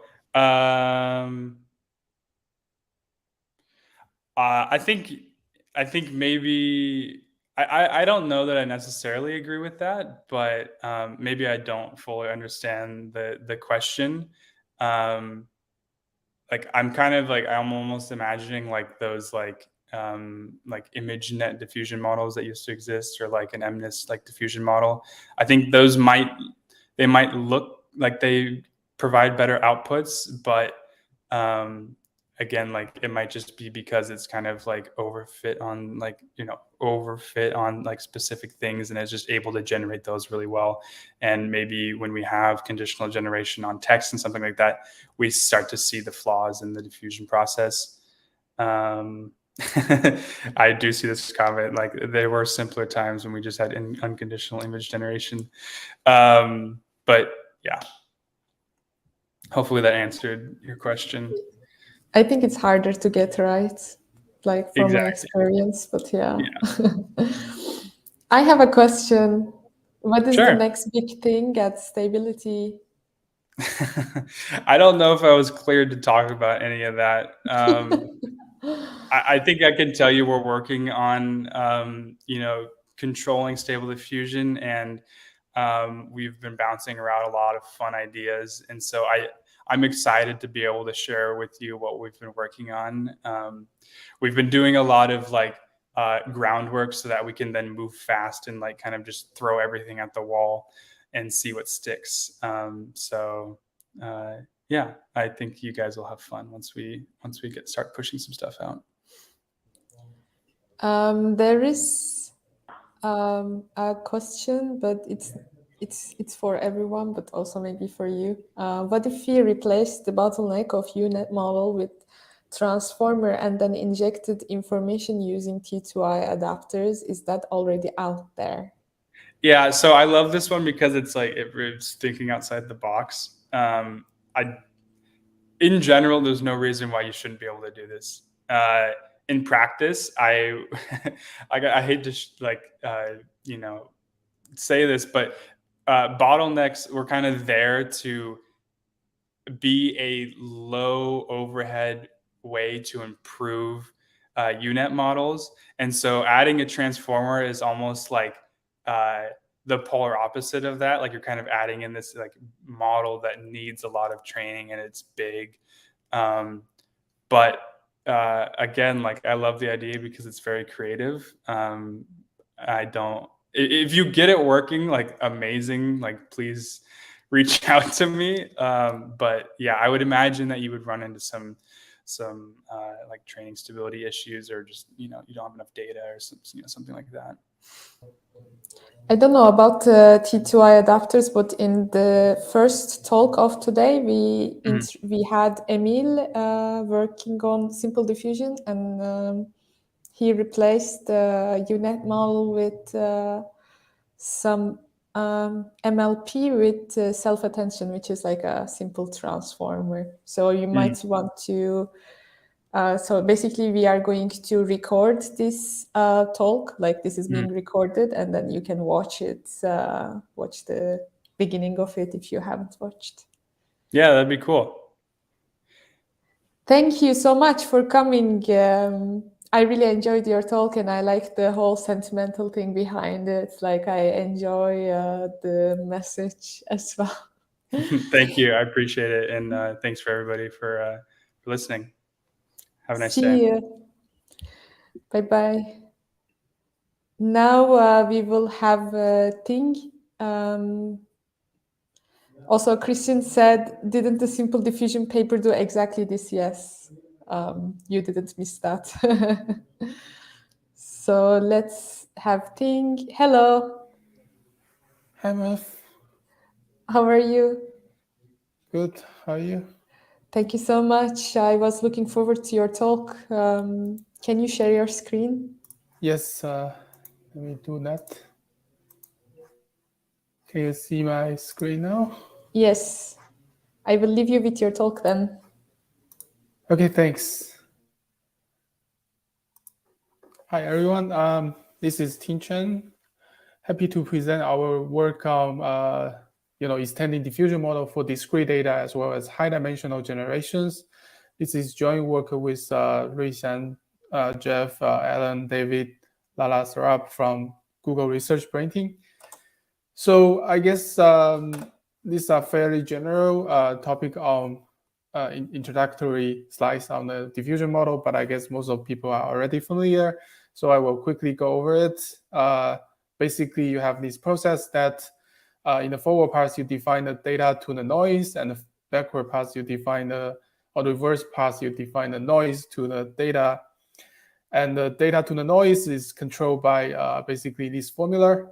And the reverse inference process is basically you jumping from a noisy state to an estimate of the x0 or the epsilon the noise, and then you jump a little bit earlier to the closer to the data, and then you repeat this process until you arrive at the data. And in order to do that, you basically train a denoising function. A bit more specific, you train on this task with a few lines of code for training. So basically, you sample noise and sample time step. In this case, I was using the continuous formulation. So you sample time continuous between 0 and 1, and then you get the corrupted data like this, and then you train the network to estimate the original image. So that's the training. And with net training, then you get this denoising function or score function where you can use to reverse the process. And again, this is a fairly simple algorithm, except that there is this updating rule, kind of like a gradient descent. How do you update? You have the gradient, but how do you update your parameters? In here, updating the prediction of the generated image. So I will leave with a few pseudocode here, but basically, you get this process of denoising from the noise, and then you map it into the data. So hopefully that's clear. That's the diffusion models. And now, one of the issues with diffusion models, I think there are two that we try to address. One is that they are pretty good at generating continuous data, especially the image RGB continuous values, but it's limited in generating high-dimensional discrete data like text or the panoptic mask, which we will talk a little bit about. And then you also require multiple stages of training for high-dimensional data, like high-resolution images. So we'll also touch on that. So the first thing, how do we generate discrete data? There has been some work using diffusion model on the continuous embedding of the discrete data to generate them. So here we introduce another way, which is a simpler and demonstrate that this can scale a diffusion model to generate 1 million or 2 million discrete tokens at a time, or in a few steps, like 10 or 20. Okay, so the idea is fairly simple. You still keep the continuous diffusion model in terms of continuous state space, continuous time step. Input is also continuous. Now, how do you generate? How do you use that to generate discrete data? So discrete data can be represented as tokens, right? Like token ID equal to 5 for this specific token. What you can do is you just turn it into binary bits, but that's still binary. That's not continuous. So one thing that we kind of do here is that we just treat this binary string as continuous floating points, which might seem a little bit counterintuitive, but there is some toy example in the paper to show, this is possible to do with a very strong continuous generating model. And then this is a training time. You just train on these analog bits. They are binaries, but essentially, then they consider as floating point numbers, but essentially binaries. And then in the inference time, you generate those analog bits. So there might be some, precision differences here, like, generate 1.05, but that's okay. You can thresholding them to the binary again, and then turn that into a discrete token. So this is basically like, applying transformer to images. What do? You just tokenize the image and feed that into transformer. So this is like apply continuous diffusion model for discrete data. You just make, have a data preprocessing, make them into a continuous analog bits, and then you use a standard diffusion model. And yeah, to make that a little bit more concrete, this is the like 2 line of code change in order to use this idea of turning the integer to binary bits, and then you convert them into floating points, and then we properly scale them, shift and scale them, and then just a standard diffusion model. And in the inference time, again, this is a one line code change where at the end of the generation, you thresholding them and then turn the binary bits into the integer discrete token. So this works fine. It's not amazing. So one thing we add to improve the model is this so-called self-conditioning, which turned out to also be helpful in the continuous setting. But just in general, a reverse diffusion process, you can see that we jumping around the state space, to x0, and then or equivalently is epsilon, and then we're jumping back. And so we basically throw away the intermediate computation of estimation on the x0. And then the idea here is that why don't we just leverage your previous prediction, like for the diffusion model, they already estimate the x0. Maybe we can just reuse them as a conditioning. And we know that for diffusion model, like good conditioning is pretty important. So maybe this will be helpful. So that's kind of like motivation. And the way to implement this is in the training time is fairly simple, I would say. It take maybe 10 to 25% of compute increase, but that's not a lot.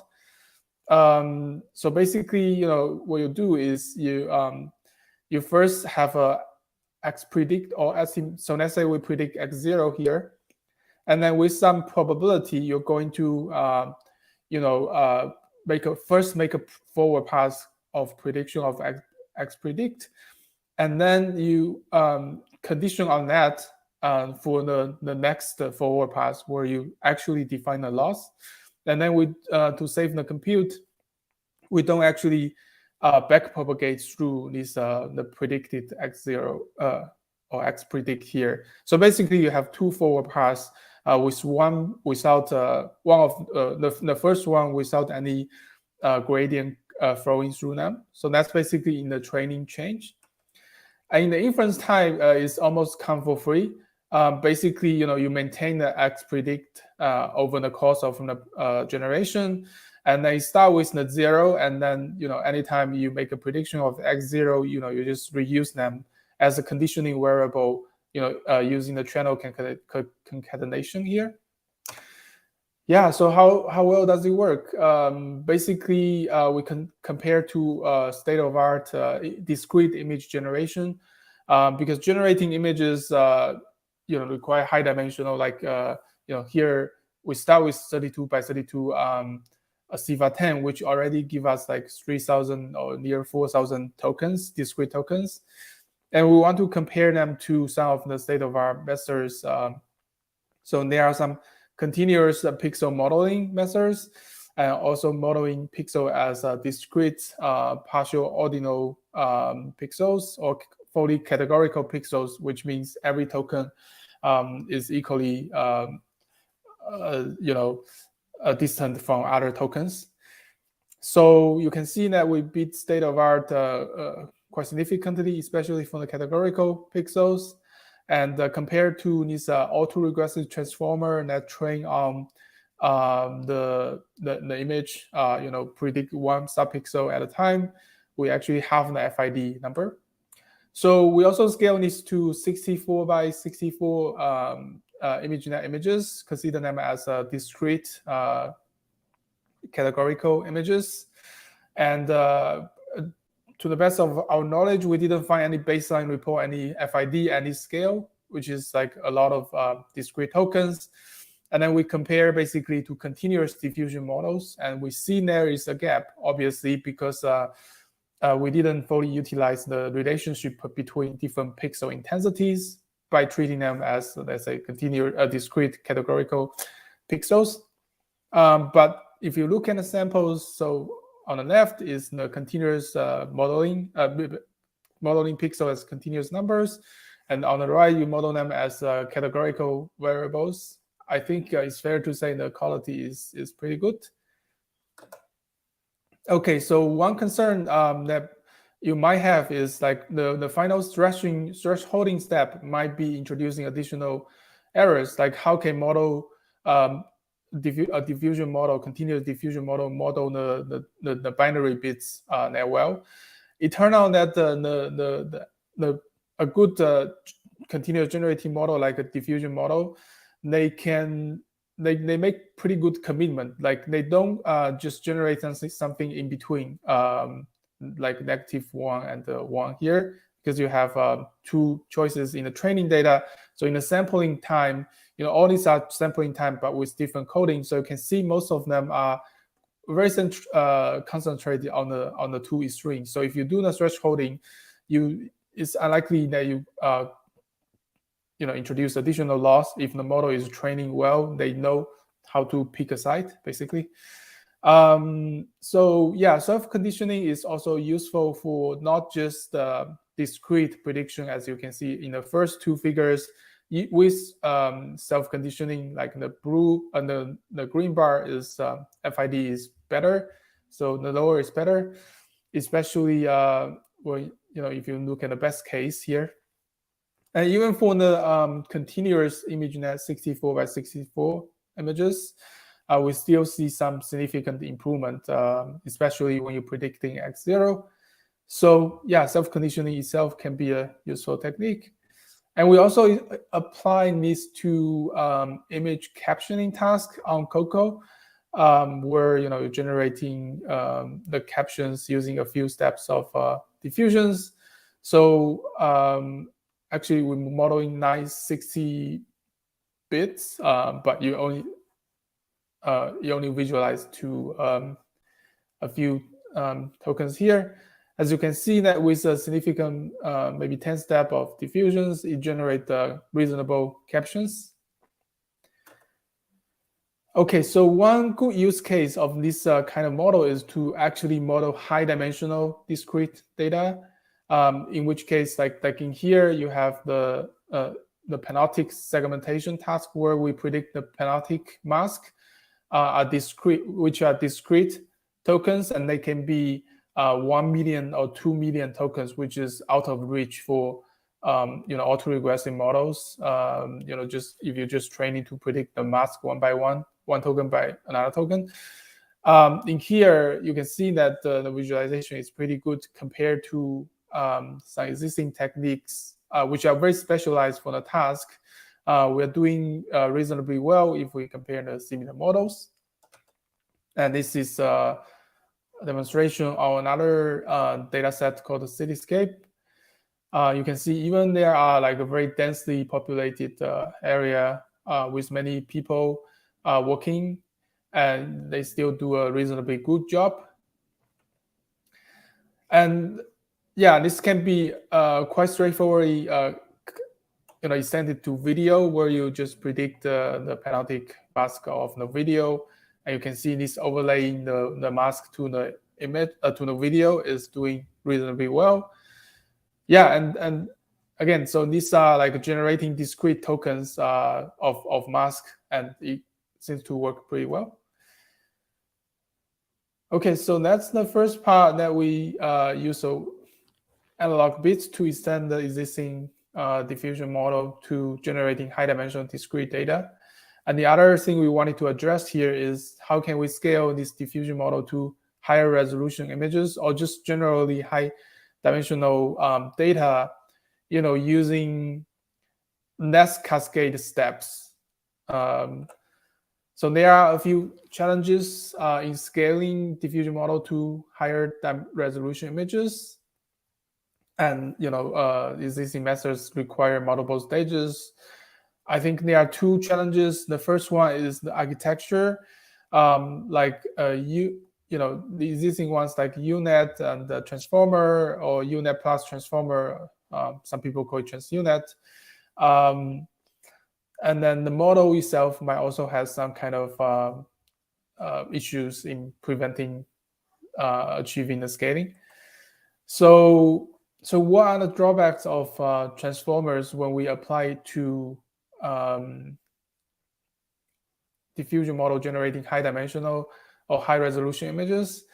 So one thing is transformer, they have quadratic computation by self-attention, and even the linear computation of feed-forward network to the number of tokens is already pretty expensive when you consider high-dimensional data like high-resolution images. So existing work get around this by better tokenization, but we propose another somewhat orthogonal angle in tackling this problem, which is so-called adaptive computation. So basically, uniform computation might not be optimal for the following two scenarios. One is the information might not be distributed uniformly in the image. Like we see here, you have a lot of blue sky, which arguably don't need that much of computation, but you also have something that's high contrast where you need to do more, especially in the edgy part, you need to do more refinement. So that's the first reason. And the other is the redundancy of information. Like, if you look at a video generation case where you generate multiple frames, so here, like the video prediction, only some part of the person here are moving, and the rest of it is like a static background. So you have a lot of redundancy. You want to focus the compute to the region where actually things are moving, right? So basically, for these two scenarios, we want to allocate compute adaptively to the data example, like like whatever the data you want to generate, you want to allocate the compute adaptive to that. So in order to do that, we propose this so-called interface network, which is a variant of transformer, I would say, that kind of factorize the computation into two parts. One called the interface. So the interface is basically you take the image or video and you tokenize them into small patches. So this can be a learned tokenization, or this can be just the pixel, reshape the patch into some dimension and then do a linear projection. And then you basically have the interface token. And the latent tokens are a set of learnable tokens. They are not associated with the data initially. And then you have this process of reading the information from the tape on the interface into the latents and doing some transformer processing. And then you use cross-attention to write the information back to the interface and doing some very local computation on the interface, basically the MLP on the interface token. And then you repeat this process, basically. So this eliminates the all-to-all interaction in the standard transformer. If you consider this interface as the tokens for transformer, then you have all-to-all interaction between them. And here, you basically route the information to the latent, where are a set of compact tokens. You can do majority of the computation there, and then you route the information back to the interface for some more computation. Okay, a bit more specific on the computation process. You initialize the interface with tokenization of the image or video, and then you use cross-attention to read information into the latents, where you do a set of processing, and then you write back to the with another cross-attention followed by MLP to the interface, and then you repeat this process. So one thing to notice, this resembles the perceiver I/O, which they do one read and process on the right. Here we have multiple read-write steps. That's one difference. The other is that we incorporate this latent self-conditioning, where the latents are initialized with previous step latents, which I will talk about in 1 or 2 slides. So basically, if we don't consider the latent initialized from previous steps, this interface network has a problem, which is that information has to be transferred between the interface and the latent. Then this incurs some overhead, which can overshadow the benefits. So intuitively, we as humans also have a very similar co-star problem. Like if we move to a new location, we have to familiarize ourselves in the new context before we can, reliably or efficiently infer relevant information. So in a recurrent computation scenario, where there is a persistent global context, so we can actually, amortize the cost of building this meaningful latent, and as well as the routing of the information. Yeah, so another finding here is that the diffusion models are actually very similar to a recurrent network, because the reverse generation process of the diffusion model, you just apply the same network to slightly changing input many times. So this motivates us to reuse the latents built up from the last time step, very similar to a recurrent network. Again, this is also similar to latent self-conditioning, where you don't want to throw away the computation you built from previous time step, because they are similar, so they probably can help you.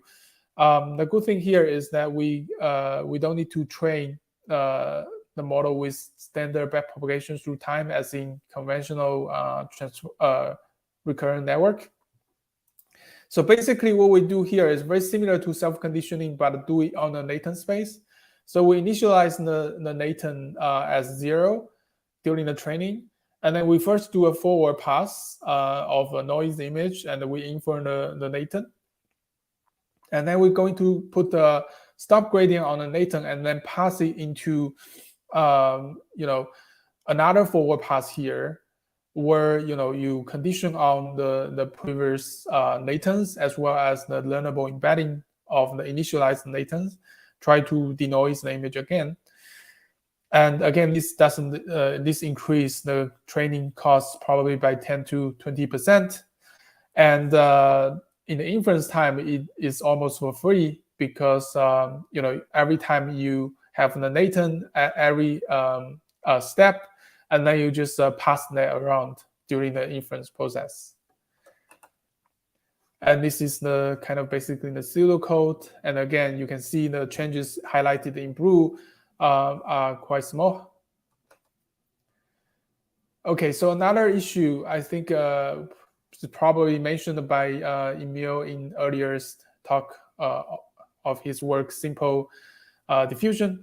So similarly, we find that the noise scheduling play an important role. And then when you scale up the image sizes, the optimal noise schedule for a smaller image might be suboptimal for a larger image, because the task becomes simpler. As you can see here, with the same noise level, you can see the image at higher resolution just contain more information about the original image. So in the penultimate work, we propose this input scaling trick, which just scale the input to make the task harder. This is actually turned out to be equivalent of scaling or shifting the log signal to noise ratio curve. As you can see here, in terms of implementation, it's fairly simple. You just, before you add in the noise, you just scale your input. And then additionally, you can also normalize the noise, the input, to make the variance the same, which is the optimization of the denoising neural network. Okay, how well does this work? So basically, we achieve some pretty good results on single-stage end-to-end image and the video generation based on pure pixels. So here we compare to some CDM, ADM paper, which are very strong baselines that we compare to, and the 3D UNet from video diffusion work. So we can see that we get a very significant reduction of flops, at the same time achieving better FIDs. So one thing to highlight, if we look at like 1K by 1K images, we have, even with patch size of 8 by 8, we have 16K tokens. And the latent we use is actually only 256 latent tokens. So you can see that if you do a transformer on 16K tokens, that will be extremely expensive during the training. But with this latent projection, you can get away with smaller, fewer compute, as well as a much better memory efficiency. So here is a comparison, again, with the architecture as well as input scaling trick, that we can get the model to generate the 1K by 1K images in a single stage training and single stage end-to-end training. And here are some samples at 512 from Imagenet and 768 dimensions, as well as 1K. And this kind of visualization shows that how adaptive computation is occurring. So you can see that read attention from the interface to the latent space, as shown here. For large part, they have concentrated on the object boundaries, as well as but basically in the place where you expect, the models to do more computation. And from the background, you can see there's fewer, except for a few blocks that they need to, because they also need to refine the background.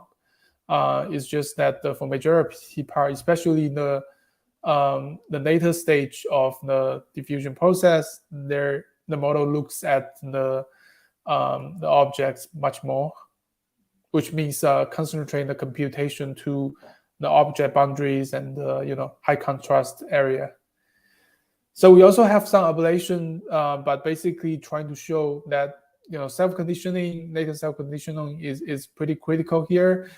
And the multiple read-write blocks are important, as you can see here. If you just have one read-write, is much worse. And it's relatively robust to a range of tokenization, as you can see here. Okay, just to conclude, so we basically improved the diffusion model for discrete data generation, enable it to generate 1 million or 2 million discrete tokens with relatively few steps, like 10 or 20. So we also discussed a few ways to scale diffusion model for higher resolution images, including some architecture improvement as well as noise scheduling. Yeah, here are some resources or paper that's discussed. Thank you very much. And that's all for my talk. Thank you, Ting. We have few questions, and then we are going to close this stream. Cool. So one question is, what is the intuition behind analog bits rather than an embedding layer? Well, yeah, so analog bits are simpler, right? So you don't need to learn embedding first.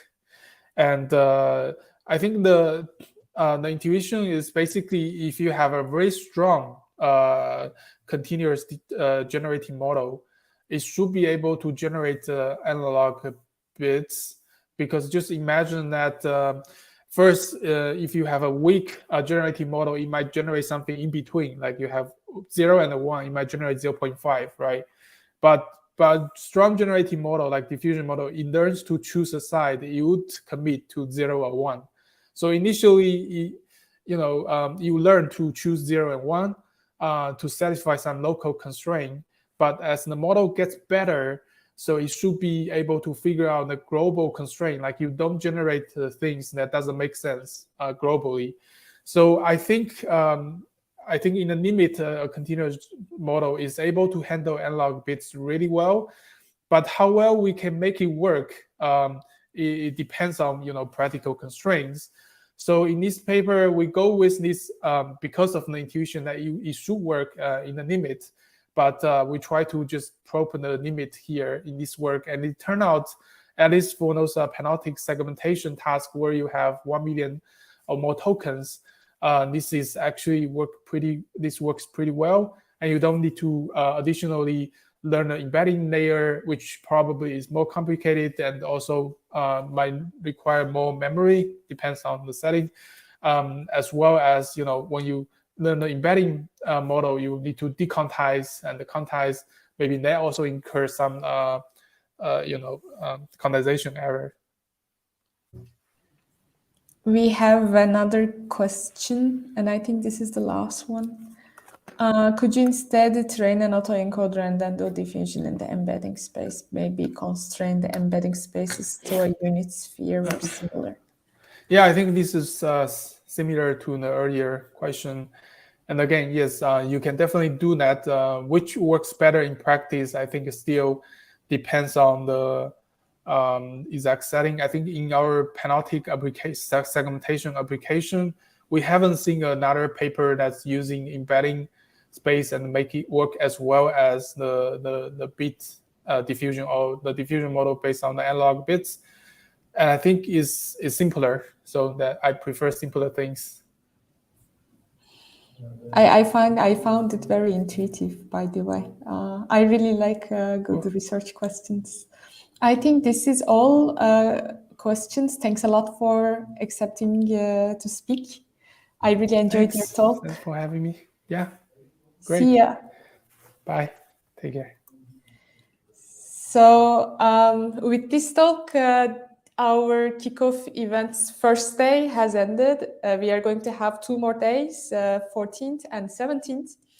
On 14th, we have amazing talks from people from Hugging Face, Google Brain, and more.